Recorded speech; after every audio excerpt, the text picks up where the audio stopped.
Hello everyone, welcome back. Tom with Capo Fetish. Today I'm going to talk about my top 15 favorite albums from 1975. 1975 was kind of a semi-transitional period. There was just a little hints of punk creeping into the culture. We still had a lot of corporate rock going on as well. So without further ado, let's count it off here.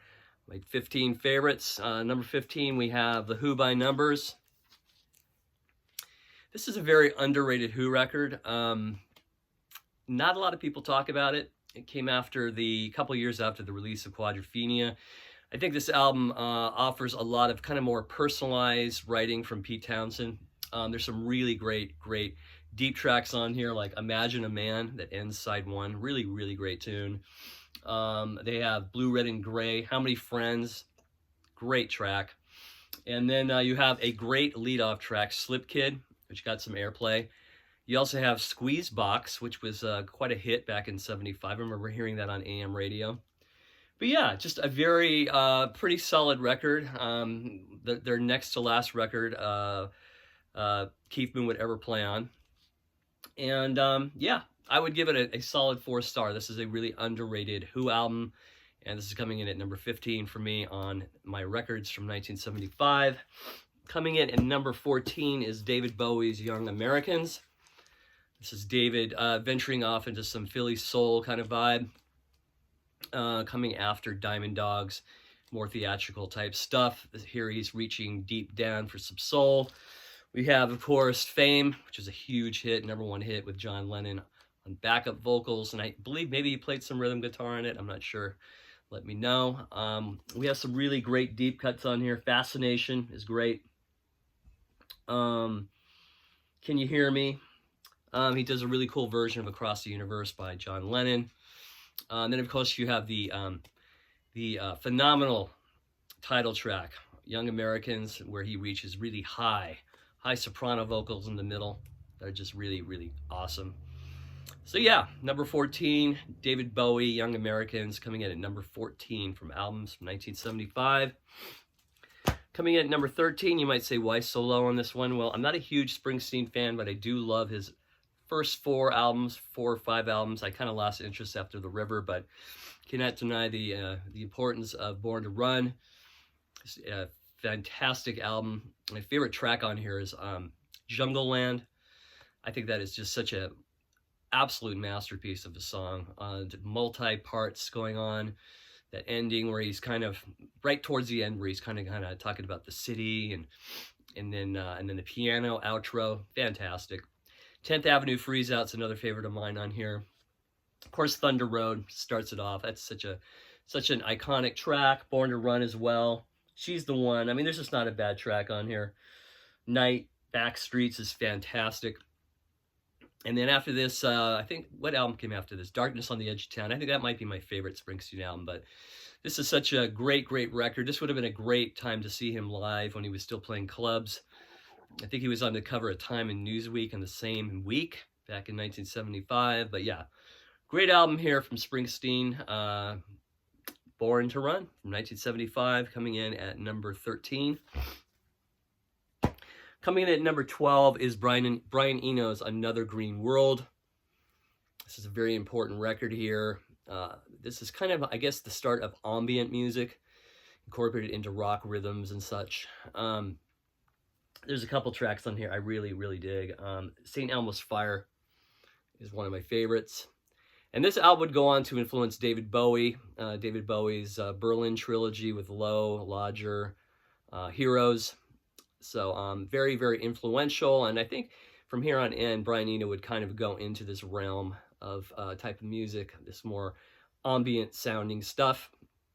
So a great album to listen to on headphones, just very chill and very forward thinking too for 1975. So coming in at number 12, Brian Eno's Another Green World. Coming in at number 11 is Hissing of Summer Lawns by Joni Mitchell. This is coming after the release of Court and Spark. This is her kind of getting a little more experimental, a little more jazzy, more experimental tracks like the Jungle Line. This is nothing like the Joni from the Blue Era or Ladies of the Canyon. I think the two absolute, or three tracks that really get me are In France They Kiss on Main Street. Such an amazing track. The title track is phenomenal, Hissing of Summer Lawns. And I love Edith and the Kingpin. I don't like all of this album. I'd say 3/4 of it I really dig. But it shows where Joni was going after this, just full-on jazz, and kind of abandoning the folk tag. So this is coming in at number 11 for me, Joni Mitchell's Hissing of Summer Lawns. And I read somewhere this was a big influence on Prince as well, this album. So coming in at number 10, we have Led Zeppelin's Physical Graffiti. I think this is a good example of everything that Zepp did best. Great folk-tinged numbers, a lot of rockers, experimental stuff like Kashmir. I especially like side 3 with In the Light, Into the Light, In the Light. Branya R. I love 10 Years Gone. It's one of my favorite tracks. Down by the Seaside has a lot of twists and turns that are really cool. Side 4, you have a lot of more just kind of tossed up stuff like Black Country Woman and Boogie with Stu. You got Sick Again ending side 4. Of course, you have Kashmir, the phenomenal Kashmir, and I think one of their best rockers, The Rover. I love that track as well. So this is coming in at number 10, Led Zeppelin's Physical Graffiti. Coming in at number 9 is the self-titled album from Fleetwood Mac from 1975.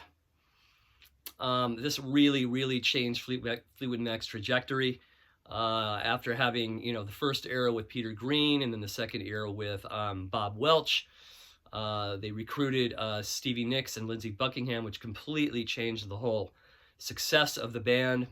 And I think in a lot of ways this album is even better than Rumors. There's a lot of phenomenal tracks. I don't think there's a bad track on this album. A lot of great deep cuts from Lindsey Buckingham, like I'm So Afraid, ending side 2. That is awesome. Of course, you have the hits Rhiannon, Say You Love Me, great Christy McVie track. Blue Letters, another great Lindsey Buckingham track. Crystal, a song left over from the Stevie Nicks Buckingham album from 73, I believe. Over My Head was another hit. Rhiannon, more hits. Of course, you have Landslide. I mean, it's just full of hits. I think this album is just as popular song-wise as Rumors, but Rumors just has that kind of, I don't know, that kind of aura about it. But yeah, a strong album. And I think this has one of Christy McVie's greatest songs, Warm Ways, her beautiful vocals, just incredible. So yeah, this is a fantastic record. Fleetwood Mac's self-titled album from 1975. Number 8, we have Aerosmith's. I believe this is their, let me see, 1, 2, 3, maybe their 3rd or 4th album. Correct me if I'm wrong. You have Aerosmith, Get Your Wings. Yeah, I think this is their 3rd album. This album and Rocks are my favorite Aerosmith albums. In case you have, of course, you have the hits, Walk This Way. You have, what is that tune? Come on, we know what it is. Sweet Emotion. Some great rockers like No More, No More. Uncle Salty's a great track. Adam's Apple. Just a plethora of great 70s hard rock on this album. It ends with the ballad, what is that song? You See Me Crying, a showcase for Steven Tyler. But yeah, just a great, I love these 1970s hard rock albums, just the sound of them. They're very natural sounding. The drums aren't gated, they sound natural. The guitars, the guitar fuzz sounds perfect. They're just really warm, and that goes for all 70s albums. I love the production on 1970s albums. It's just natural sounding. You know, by the 1980s, everything sounded unnatural. Big drums, just ridiculously distorted guitars, everything very packed with reverb. But I love this album. Aerosmith, Toys in the Attic, coming in at number 8. Coming in at number 7 is Neil Young's Tonight's the Night. This was recorded in 1973. Kind of a eulogy for Bruce Berry, their roadie, and Danny Whitten, their guitarist, who died of a drug overdose, heroin overdose. I guess this was recorded with a lot of tequila and a lot of other substances, and I think Neil's voice doesn't sound any more ragged than it does on this album. It's tracks like Mellow My Mind, his voice is basically coming apart, but it adds to the whole vibe of the record. You have a track on here called Come On Baby, Let's Go Downtown, which was a track covered, taken from the Fillmore 1970 Crazy Horse gig as kind of a tribute to Danny Whitten as he wrote the song.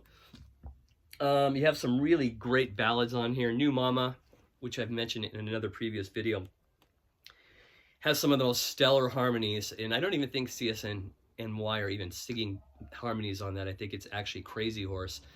New Mama, amazing song. Albuquerque, fantastic. Roll Another Number for the Road is on here. Yeah, just a dark album. There's 2 versions of Tonight's the Night.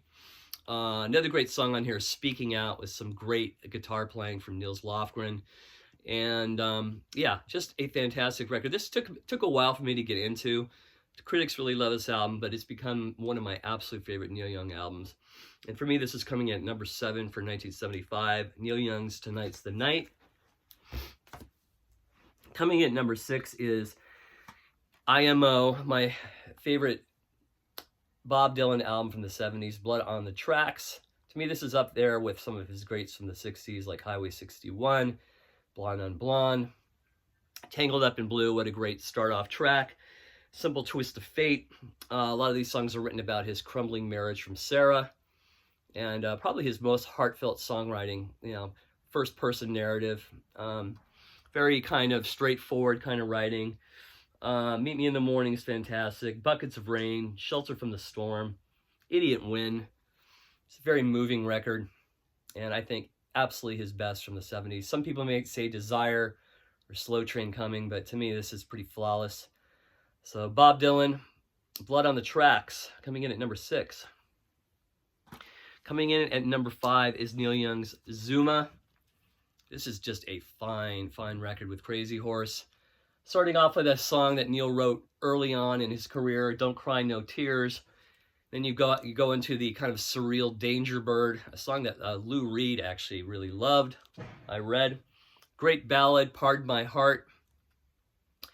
Looking for a Love is a great kind of country tinge rocker. And then it ends with just a really raw, blazing Crazy Horse tune, Barstool Blues, which is one of my all-time favorites. Side 2 starting off with Stupid Girl. You got Drive Back, you got the absolute iconic Cortez the Killer, and then ending with Through My Sails, with backup harmonies from Crosby, Stills, and Nash. Just a fine, fine record from Neil Young here. Zuma, coming in at number 5.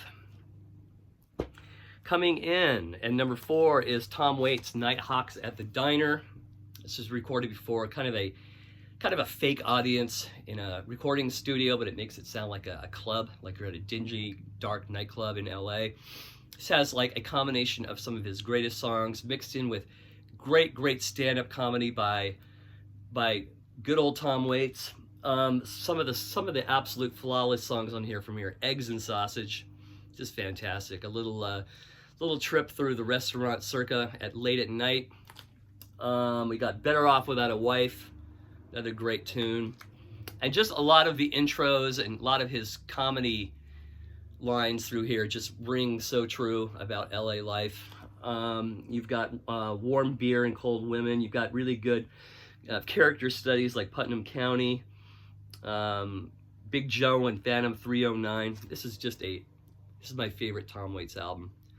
All recorded live. You can tell the audience is just loving it, and the band is just top form. So this is coming in at number 4, Nighthawks at the Diner from Tom Waits.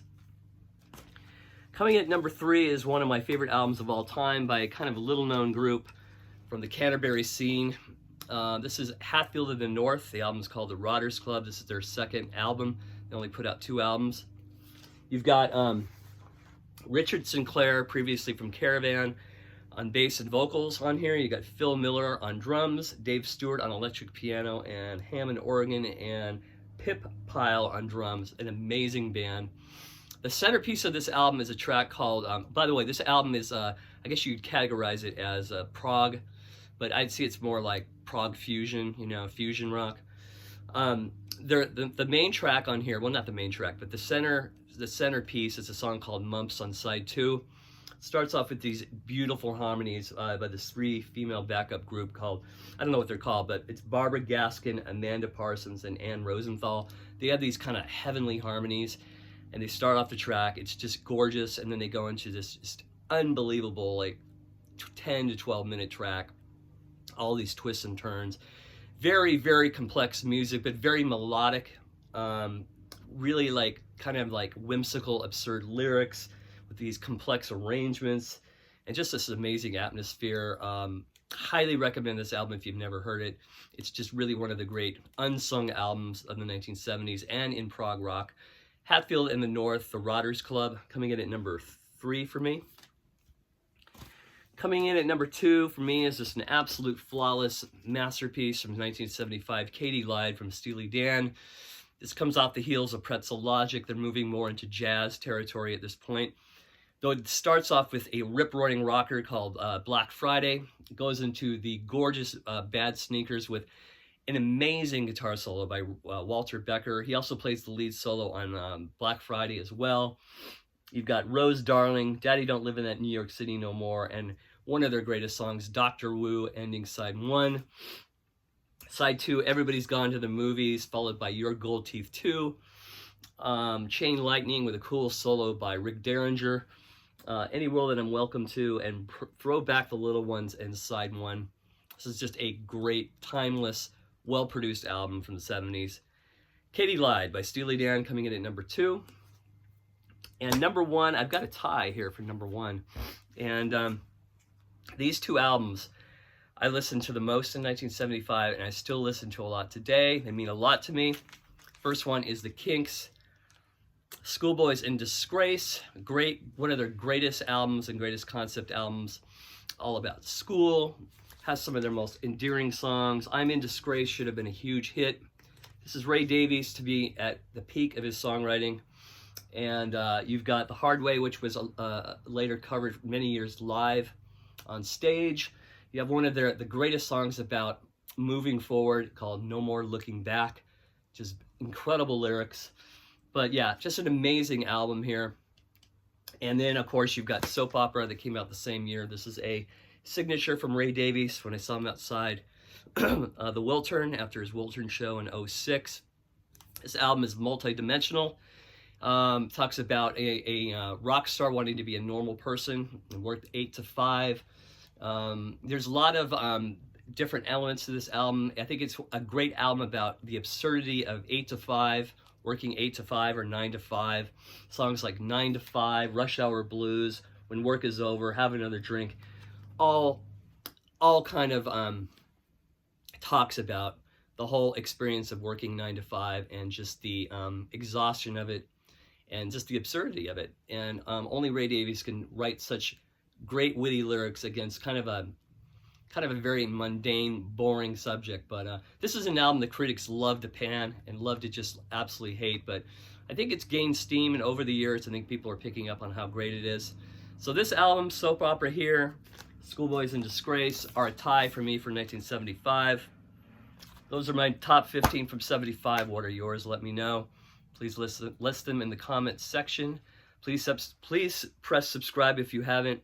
Thank you very much, everybody. Take care. Bye-bye.